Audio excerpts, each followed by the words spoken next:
Well, let's jump into this. I host Prophecy in the Spotlight television and YouTube, Rumble, over on radio here. So anyway, we're just getting out there as much as we can. And Prophecy in the Spotlight, our website is prophecyinthespotlight.com. Everything about our ministry is there. Bookstores are there, the Facebook page, the Rumble, the YouTube, radio stations, everything's right there at prophecyinthespotlight.com. And this is the studio as it is now. There's Doc on the left. He's for those of you that maybe don't know Doc, that's him. I'm the good-looking guy on the right, and Doc's the more distinguished-looking fella on the left. And he's quite a bit old. He's 75, and he's been to Vietnam. He's had Agent Orange and everything else. No wonder he's alive today.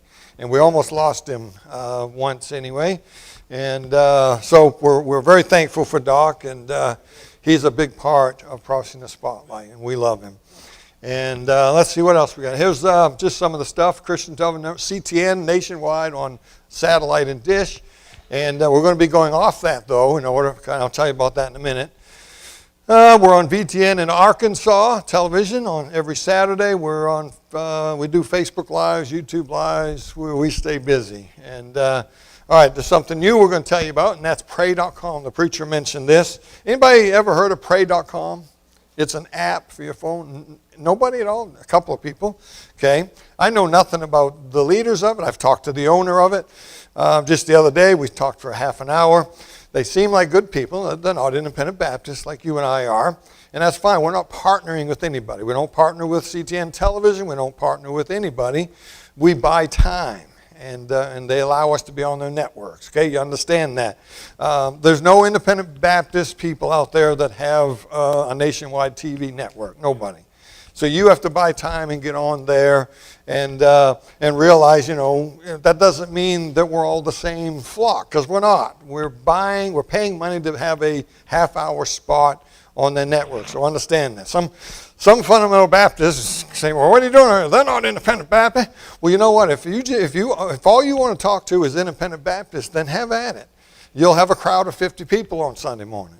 And we're hoping to have a crowd of 20,000 here pretty soon. And we're trying to get a message across that Jesus is coming, and he's coming soon, and you better make sure you're born again. You better make sure you're saved. You better make sure you're ready to meet him. And that's what it's all about. Pray.com is an app. They contacted us. You can't just pick up the phone and call them and say, hey, can we buy some time on your network? They contact people because they're picky about who they have on. And we're going to be the second prophecy people on his whole network. The only other one is the Lamb and Lion Ministry, David Reagan's thing, which, by the way, they're probably closer to what we are than any other prophecy ministry out there. And so they've contacted us. They've asked us to call on Pray.com. So we prayed about it. We talked to different people. We did some homework and did some negotiating. But anyway, we're going on. And we're going on probably within a couple of weeks here. I've already sent them the contract all signed. The price is there. To do it, we have to leave CTN unless some big money comes in, because CTN's the same price as this. We barely make it now. I have to raise about $20,000 every 3 months just for TV time. And so very expensive to be on TV. Very expensive. Daystar, in case you're wondering, a half hour on Daystar is $7,000. 1 half-hour show.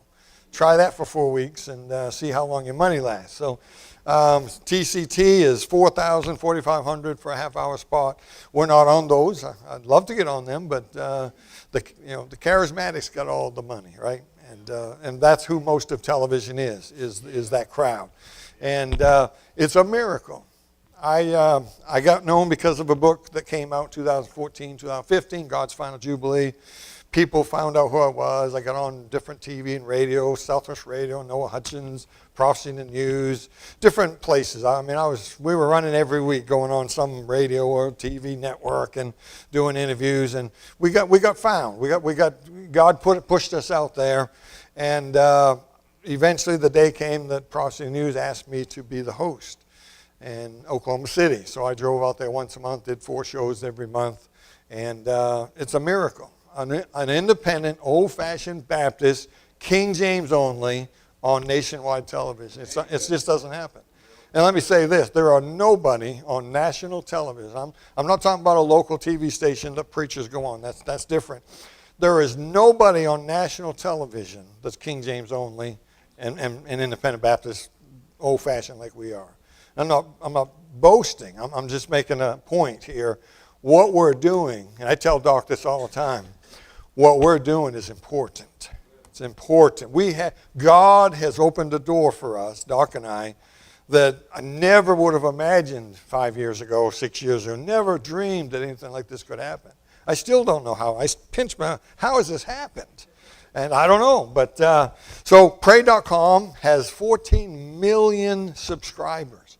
It's an app on your phone. It doesn't matter, iPhone, Android, television, computer, whatever it is. The app is free, or there's a paid version. And sometimes I look on there's a live TV playing 24/7. And I'll look at it. Sometimes I'll see 23,000 people watching. And so we're hoping to tap into that. And you pray about it. We need some old-fashioned independent Baptists behind us. Most of the people that support us are our listeners, our viewers. We have a few churches that send us money. In fact, Brother Jordan has helped us many times.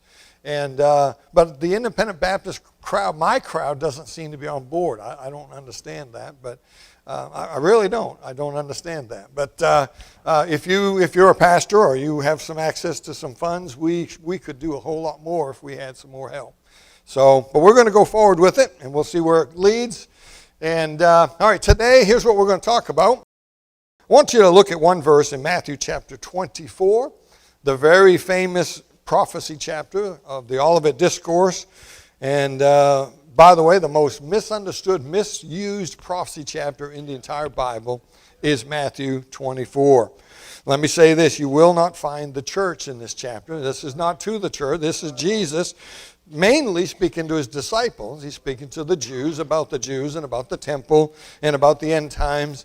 And we ain't there. Most of Matthew 24 actually takes place in the middle of the tribulation. The abomination of desolation that you see in chapter 9 of Daniel. But I just want to pick out one verse here, verse 3. And as he sat upon the Mount of Olives, the disciples came unto him privately, saying, and by the way, I've sat on that Mountain of Olives, and I've looked across the Kidron Valley and to the eastern gate and the walls of the city, and the exact spot that Jesus is at right now. I have stood there. I believe Brother Jordan told me he's been there, and quite an exciting place. And I kind of got away from the group, and I'm videoing, and they kept saying, Brother Goodwin, you need to stay with us. It's dangerous here. And I said, well, I ain't worried about it. I probably should have been, but now I would be today. I think it's a little different today than it was then. But and boy, I could go on. I could spend the whole service today talking about what's going on in Israel right now. You say, is it prophetic? You better believe it is. And this could lead we did a show here with Brother Bill, lost his name. And Brother Bill, we did a show yesterday. I don't know when that airs, but he says it was an hour. I can't believe it. I thought it was 30, 40 minutes. It was an hour. But and we talked about those events and what that looks like it's leading to. And the Ezekiel 38 war. So you can listen to that when it comes out. So verse 3, and he sat upon the Mount of Olives, and the disciples came unto him privately, saying, Tell us, when shall these things be? And what shall be the sign of thy coming and of the end of the world? Three different things they asked him. By the way, these are good questions. These are questions everybody in this room should have right now. What is the sign of thy coming? Now, they're not talking about the rapture here. Nobody in Matthew understood the rapture. Nobody talked about the rapture. Some of you are looking at me funny right now.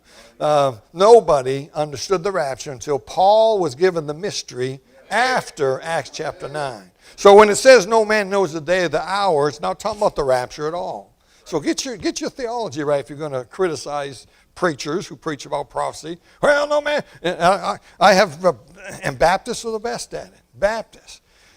In my Bible, in 1 Peter 3, it says, in the last days there shall come scoffers. I promise you, I wrote in my Bible Baptist preachers right there. Scoffers. Well, I'm just going to live like him. I'm just going to do what I always do. If he comes, he comes. So that's what prophecy means to you? That's what it's all about? It's not supposed to mean something to it. Prophecy is on every page of this book right here. And it's not, some people say it's 1/4 or 1/3 of the Bible is prophecy. That may be true in one sense, but I'm telling you, the prophecy is on every page. Every page has a shadow of prophecy, all the way back to Genesis. And so he telleth the end from the beginning. You want to know how this ends? Go back to the beginning. Go back to Genesis, and you'll find out how it ends. It's going to end with a bride and some liberating fruit and a serpent. That's where it ends. We're just about there, by the way, over the Bible issue. That's where it all ends. So these are some good questions, and we're going to try to answer this question by saying this. The greatest sign in the Bible about the end times is not what you think it is. It's not what you think it is. It's not how bad things are getting, and we're close to the mark of the beast, and we are. We're close to the one world financial system, and in fact we're there. It's just they still let us have this cash, but technically we're already a global digital financial system right now, and it's just it's going to happen in a moment when it happens, when they come for your cash. And you'll have no choice. They'll give you 90 days to turn it in or burn it, because it'll be like Confederate dollars, worthless. You'll have to turn your money in and get digital currency, get digital money out of that. It's coming. It's not a matter of if, it's when. And now the mark of the beast, just so you know, doesn't happen until the middle of the tribulation. So you don't have to worry about that. But the system's here.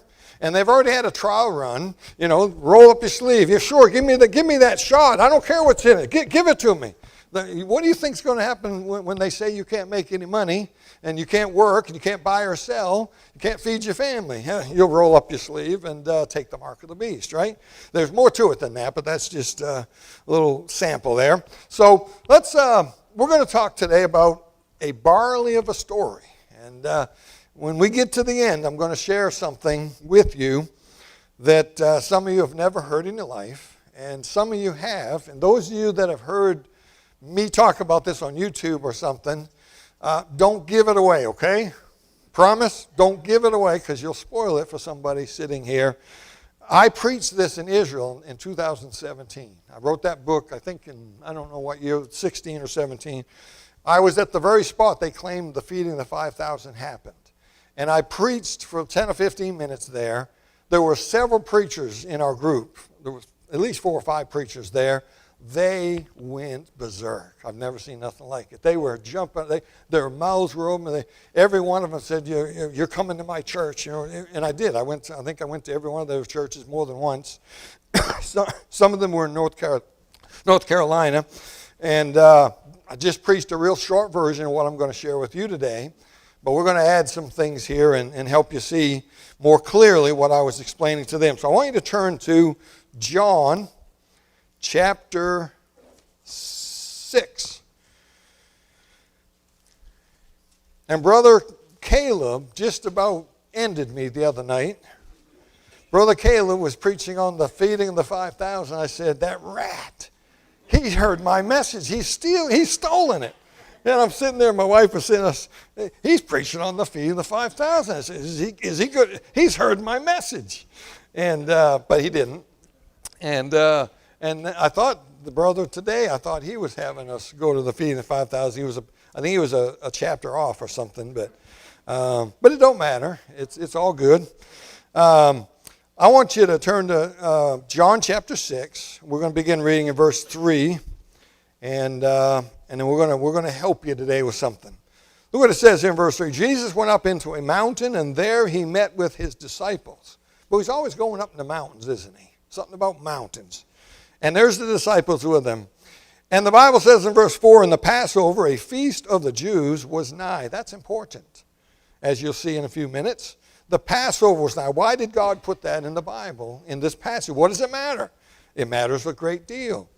Verse 5. When Jesus then lifted up his eyes and saw a great company come unto him, he saith unto Philip, whence shall we buy bread that these may eat? And this he said to prove him, for he himself knew what he would do. Philip answered him, 200 pennyworth of bread is not sufficient for them that every one of them may take a little. One of his disciples, Andrew, Simon Peter's brother, saith unto him, There is a lad here, a young boy, there is a lad here, which hath 5 wheat loaves. Well, wait a minute. What Bible you all got? You got an NIV or something? 5 barley loaves. You'll see in a little while why it was important what Jesus said in verse 4, Passover is nigh. That explains the barley, but we'll come back to that. The lad here has 5 loaves of barley bread, okay? And 2 small fishes, but what are they among so many? Jesus said, make the men sit down. Now there was much grass in the place, so the men sat down in number about 5,000. Now let's pray. Father in heaven, thank you for the word of God. Thank you for this wonderful story. Thank you for the soon return of Jesus. It's the blessed hope. And if it's the blessed hope, it ought to be something we're looking forward to and watching for and excited about. Lord, I pray you bless us today. Lord, help us to glean some wonderful things today that'll forever change our outlook on things. I pray this in Jesus' name. Amen. So we're going to come back. Keep your place there in John, because at the end, we're going to come back to that. And so here we go. Let's jump into this. Here's a field of barley. We're going to talk about some things that will help you understand what I'm going to show you in just a minute in the book of John chapter 6 with the feeding of the 5,000. We're going to look at this today. We're going to learn what's significant about barley and the barley harvest, right? We're going to also learn what it meant in Bible days and what it means to us today. It's a little different today, what it means. Can everybody see this okay? I hope it's big enough. Why we can't know the day or the hour. Now, brother, you just said that verse isn't about the rapture. It's not.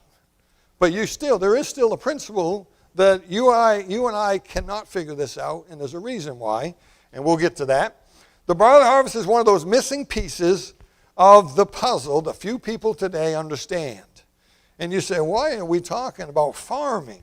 This is a farmer's book right here.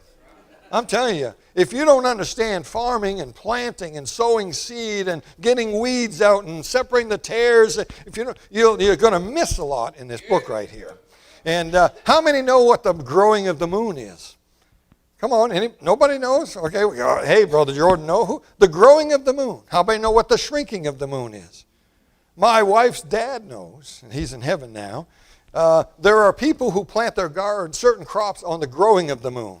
I'm talking about the little moon in the sky, and the next day it's bigger, and the next day it's bigger, and then after a while it's a full moon, and then it starts to shrink, and it gets smaller again. You know what I'm talking about. That's the growing of the moon and the shrinking of the moon. That's very important to the people in Israel in Bible days, and it has a lot of meaning and a lot of. Did you know that Passover every year is on the full moon? Every year. It's always on the 14th day of the month of Nisan, and it's a full moon in the sky. That's how their calendar is based off that. And let's look at that, the Jewish calendar. This is important, and these are pieces of the puzzle you need to understand things. When does the day begin? Tonight at 12 midnight, it becomes the next day, doesn't it? That's not true in Israel. In Israel, in Bible days, well, even today, at 6 p.m. in Israel, it becomes the next day. See how confusing that is for us? By the way, this is why so many people are mixed up about Good Friday. There's no such thing as Good Friday. The Catholics gave us that, and Baptists bought into it. And a day in Israel begins at 6 p.m. Jesus went to the cross at 9 in the morning, right? In the third hour. He's there for 6 hours. At 12 noon, it gets pitch black. He cries out, my God, why hast thou forsaken me? God begins to pour out his wrath on Jesus for our sins. And at 3 p.m., he dies. He said, it's finished. He gave up the ghost. And 3 hours later, by the way, they came by to break the bones, break the legs of the thieves, and of all 3 of them actually. But Jesus was already dead, so they didn't have to break it. See, they would break the legs so you couldn't push yourself up and get a breath. And you would suffocate on the cross. Terrible way to die, by the way. And they came by and Jesus was already dead. And they came because they said the Passover is coming. We can't have them on the crosses on Passover. Not Passover, I'm sorry, the Sabbath. They can't be on the cross on the Sabbath. So automatically, what do we say? Oh, tomorrow, the next day is Saturday. No, there's many Sabbaths in the Bible.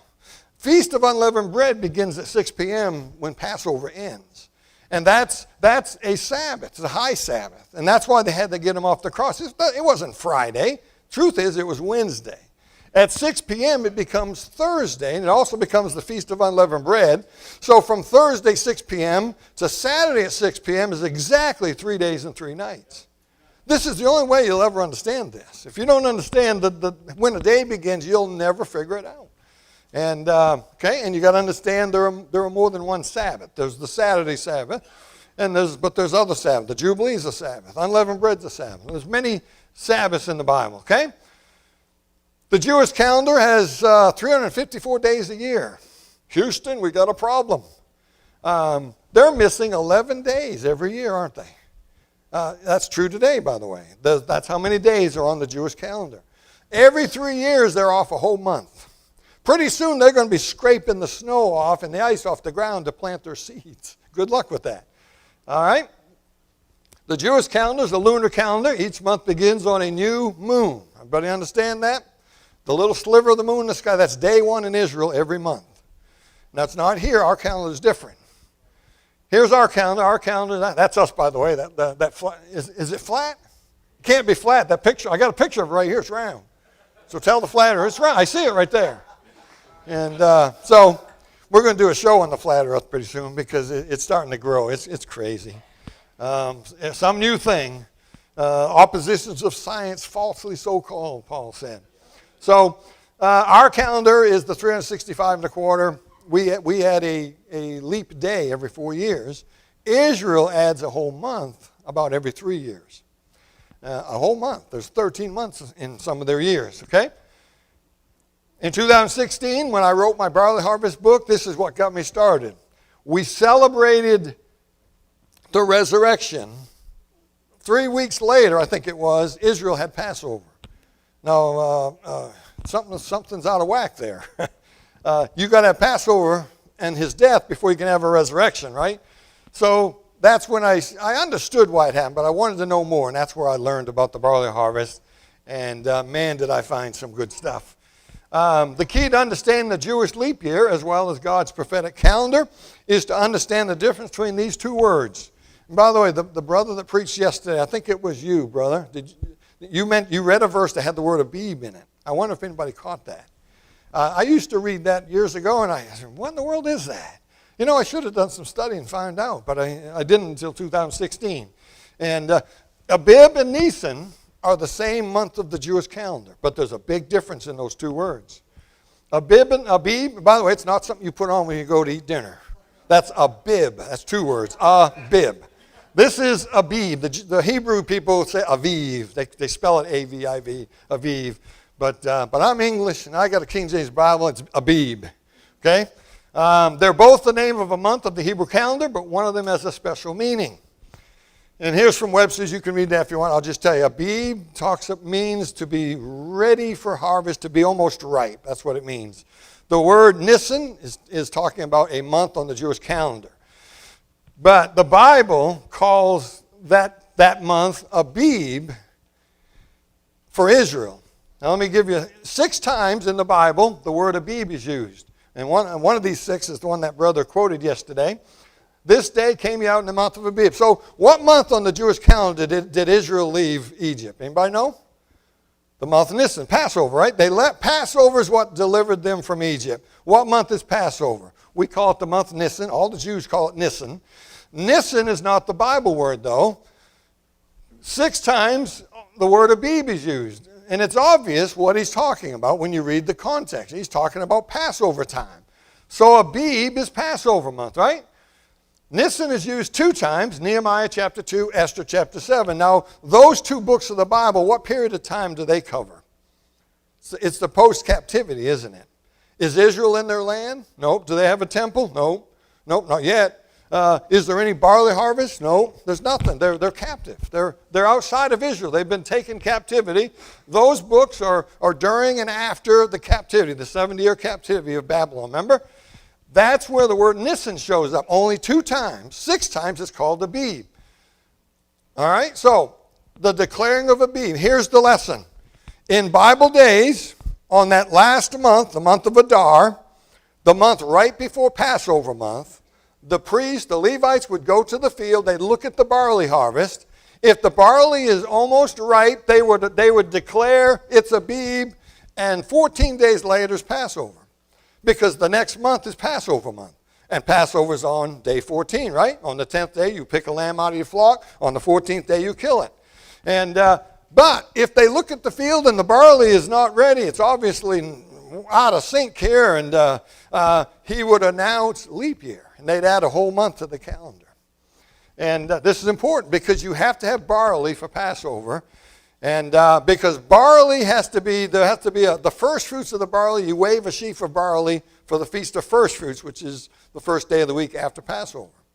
So if there's no barley, you can't have Passover. Are you with me? And you read about these 7 feasts in Leviticus 23. We don't have the time to get into that. But so, now by the way, you couldn't schedule your hotel rooms in advance because you didn't know. Like Pentecost, you got to be there for Pentecost. The brother talked about them, I don't remember which guy it was, the 3 feasts he talked about. I think it was you, brother. And the reason those 3 feasts were important, it was Feast of Weeks, which is Pentecost, Feast of Unleavened Bread, and Feast of Tabernacles. Those 3 feasts are the times that all the Jewish men 18 years and older had to be in Jerusalem. You ever wonder why Peter preached on Pentecost and all the men were there? Not one woman mentioned, not one child mentioned. Those were men.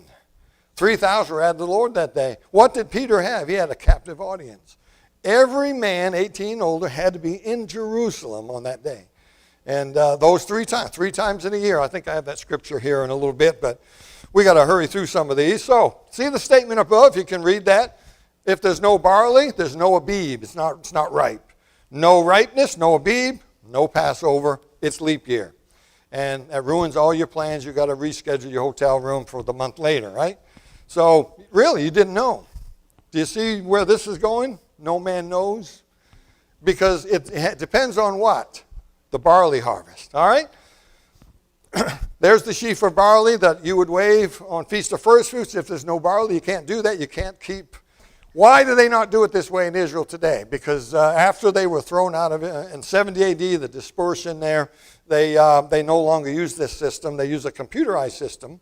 You can go on your computer today. You could go 1,000 years in the future, and you can find Passover on their calendar or Day of Atonement, trumpet, anything. Because they're not doing it right. So pay no attention to that.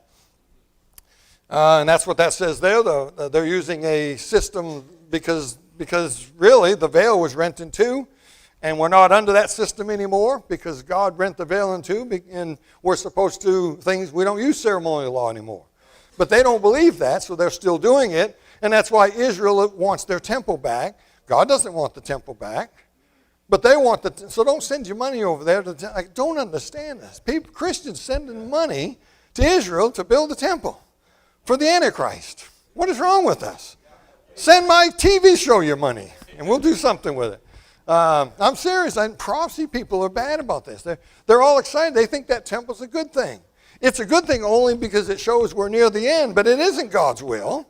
We know it's going to be there because they're going to get back under that, but they're lost. All right, so in Israel, everything revolves around the harvest. And by the way, let me just stop, brother. Our preacher there stopped and hit on this for a minute. What's wrong with that? What's wrong with being modest? What's wrong with not causing men to have evil thoughts? What's wrong with that? There, that was my paid political. That's the pastor's job. And we don't want to interfere with the pastor's job here. But what's wrong with a good modern... By the way, there's nothing beautiful about a woman who doesn't dress right and dresses in modesty. It shows cheapness. And it shows for saleness. And I think this is beautiful right here. So I put that picture in there just for a little advertisement there so I could preach for a second. And there are 3 main harvests in Israel. And we're almost to the end here. 3 main harvests in Israel. The barley, the wheat, and the grapes. Barley harvest, you already know, Passover time. Barley harvest. Barley harvest is during Passover, unleavened bread, and first fruits, all right there. Barley harvest. Ruth was gleaning barley and lost his name. Boaz. I always lose that name. I don't know why. She was, by the way, she gleaned all the way into Pentecost. She gleaned for 50 days or 2 months. And so barley harvest, Passover time. Wheat harvest, Pentecost. By the way, the barley is a type of Israel. The wheat harvest is the type of the New Testament church, the Christian. And then the fruit harvest is during the fall. And we believe that's symbolic of the harvest of souls, the rapture. All right. 7 feasts are intertwined with those 3 harvests right there on the right. See them? Passover, unleavened bread, first fruits, right there. Pentecost, wheat harvest in the summer. In the fall, trumpets, Day of Atonement, tabernacles, all in a 2-week period. All 7 feasts. The first 4 have all been fulfilled right to the day. What's the chances those last 3 are not fulfilled right to the day? I'd say about 0. And here's the 3 times all you Jewish men had to be in Jerusalem, which is important. Unleavened bread, which is the evening Passover ends. That's why them 5,000 guys are out in the wilderness there, and Jesus says we got to feed them. Where are they headed to? They're headed to Jerusalem. Because the Bible said Passover is nigh, right? That means Passover is coming up, which means the evening of Passover, we got to be there for unleavened bread, so we better get on the ball. Come on, guys, we got to get there.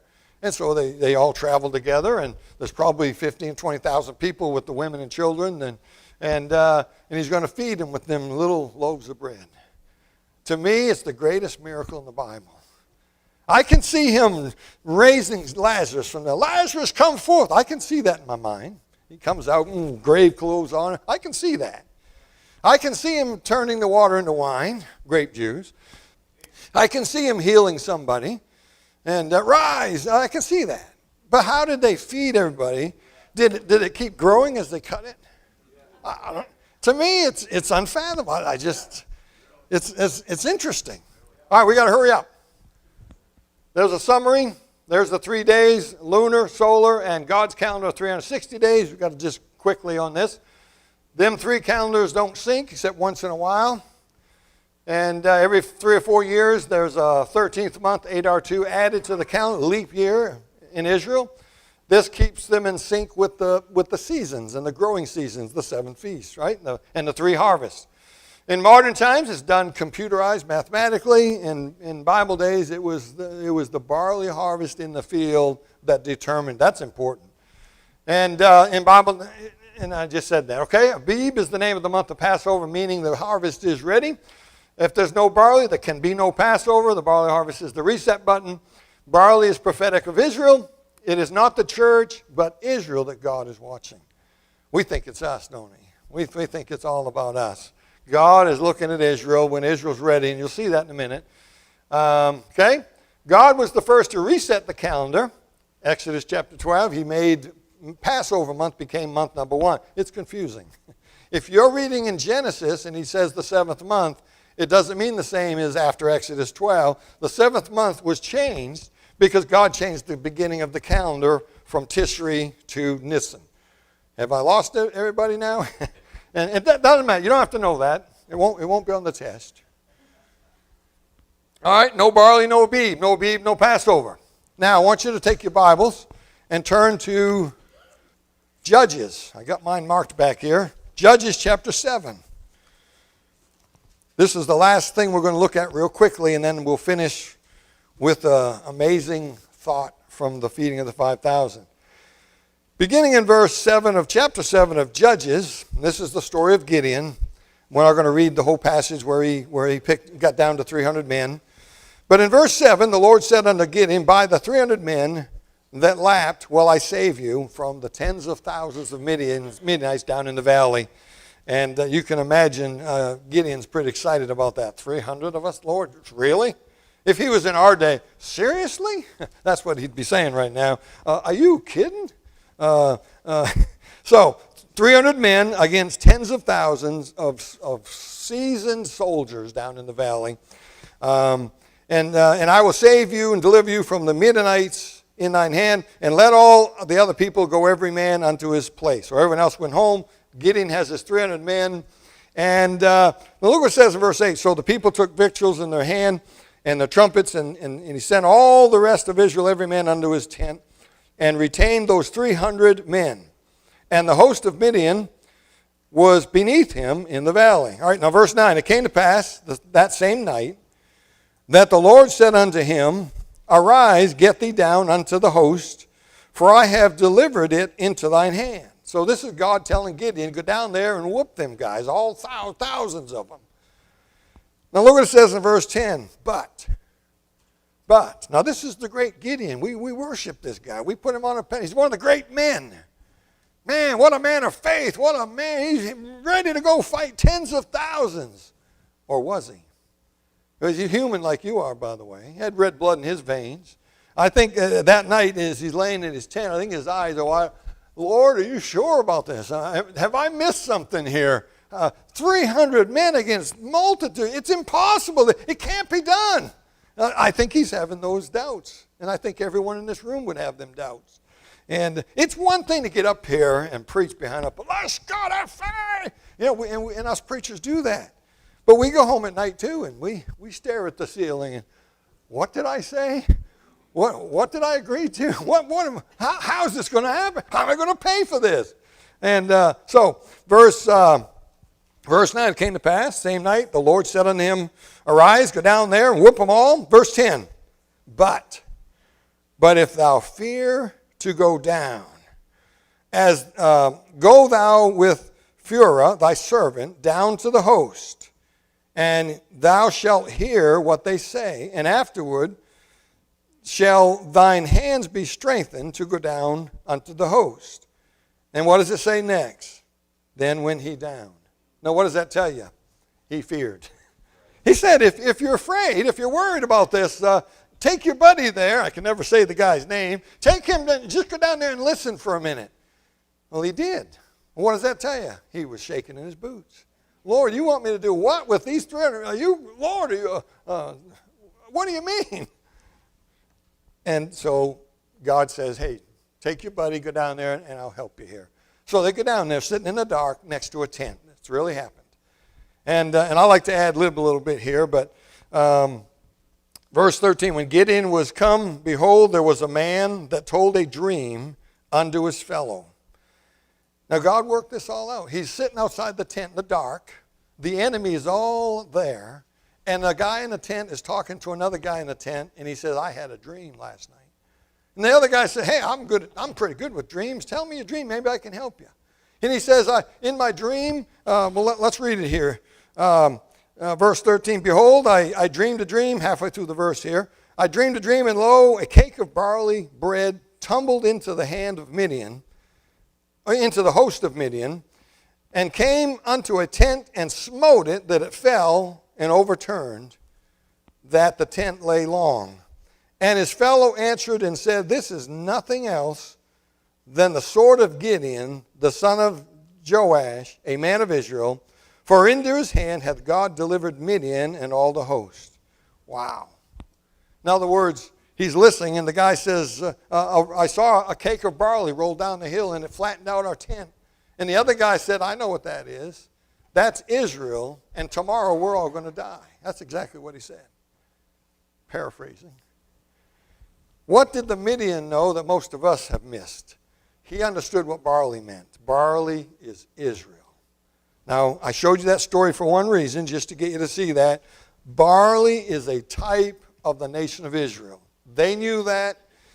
Gideon knows that now. He goes back up the hill. He tells everybody to get their lamps, and they get their sword, and they run down, and the rest is history, right? Now, turn back to John chapter 6, and we're all done here. John chapter 6. The story of the feeding of the 5,000. I read verses 1 through 10 there, or I think I might have read verse 11 as well. Let me catch up here. Here's what a barley piece of bread would look like. Anybody been to Europe and eat over there? Their bread's not like ours. Their bread's like that. And it's usually hard too, crusty. That's a loaf of barley bread. And it is the key to the end time events. And it's not the church, it's barley that's going to determine the end time. And when Israel is Abib, God will hit the reset button for end time events. Now here's the feeding of the 5,000. There's the 5 loaves of bread, 2 fish. Hey, it just happens to be the number 7, doesn't it? 5 loaves, 2 fishes. Just coincidence. Doesn't mean nothing. John chapter 6, Well, there's a lad here, has 5 barley loaves, 2 small fishes. What are they among so many, Lord? And Jesus said, make the men sit down. I'll show you what this is all about, he said. And 5,000 men, they're headed to Jerusalem, of course, because Passover is nigh. We read that earlier. It's up in another verse up there. Passover is nigh. They're headed to Jerusalem. So is the Lord, by the way. He's got to be there just like everybody else. And he took the loaves, he gave thanks, and they're all going to start eating. Verse 12, when they were filled, he said unto his disciples, gather up the fragments that remain, that nothing be lost. 5 loaves and 2 bread, 5 to 15,000 people. How can there be leftovers? But there are, in fact, there's a lot of leftovers, as you'll see in a minute here. Therefore, they gathered them together and filled 12 baskets full of leftovers. 12 baskets full. That's 1 for each doubting Thomas in the crowd, right? 1 for each of them disciples that didn't believe. And now they got to carry a basket down the hill and get in a boat and go to the other side. And, okay, so there's some truths here. It's near the Passover, chapter 6, verse 4. Passover being close explains the great mystery of why these guys are out there. It explains why the boy had barley bread, right? What was that other one? The barley harvest is at the season of Passover, okay? The lad had 5 loaves of barley and 2 fishes. And after everyone had eaten, they gathered up the fragments, filled 12 baskets. Now, verse 11 says this. Jesus took the loaves, he had given thanks. Look at verse 13. Verse 12, they got the fragments that remain, nothing's lost. Therefore, they gathered them together and filled 12 baskets with the fragments of the 5 barley loaves. Let me read that again. Something's not right. Therefore, they gathered them together. They filled 12. Let me look. Maybe it's different over here. They filled 12 baskets with the fragments of the 5 barley loaves, comma. Something's not right. Let's read it again. Let me read it up here. Might be different in my Bible. So I might have made a mistake here. When they were filled, he said unto his disciples, gather up the fragments that remain, that nothing be lost. Verse 13, therefore they gathered them together and filled 12 baskets with the fragments of the 5 barley loaves. Something's not right. What's missing? Where's the fish? There were 2 fishes, right? 5 and 2, that's 7. There's leftover barley. They filled 12 baskets. Where's the fish? Where's the fish? Hey, guys, where's the fish? You made a mistake. Where is it? I'll tell you where the fish are. The 12 baskets are the 12 tribes of Israel. Barley is in the baskets are now full. The 12 baskets, the 12 tribes are now ready. They're Abib. The baskets are full. God's looking down and says the 12 tribes are ready for the end time. Hit the button, Gabriel. 7-month clock's ticking now. And on the first day of that 7th month, the month of Tishri, on Tishri 1, the trumpet's going to sound. And I'm taking them fish out of here. The fish represent New Testament church, the Christians, the saints. When the barley is full, when the 12 tribes of Israel are ready, God removes the fish and he's going to deal with the barley. He's going to deal with Israel. Wow. God's not looking at us. He's looking at Israel. The old timers knew that. You want to know where we are on the end time clock? Keep your eyes on Israel. M.R.D. Hahn, 1947, wrote his book, Revelation. And in that book, he said one day man will go to the moon, 1947. Anybody believed him? I don't know. And one day man will travel faster than the speed of sound. That's nothing today. But he also said, more importantly, he said one day Israel will be back in their land. He was 1 year off. 1948, May 15, Israel became a nation. There are no 12 tribes if Israel's not in their land. And so this generation shall not pass, Matthew says, till all these things be fulfilled. Now, you can go with 1948. You can go with 1967, the Six-Day War. They got Jerusalem.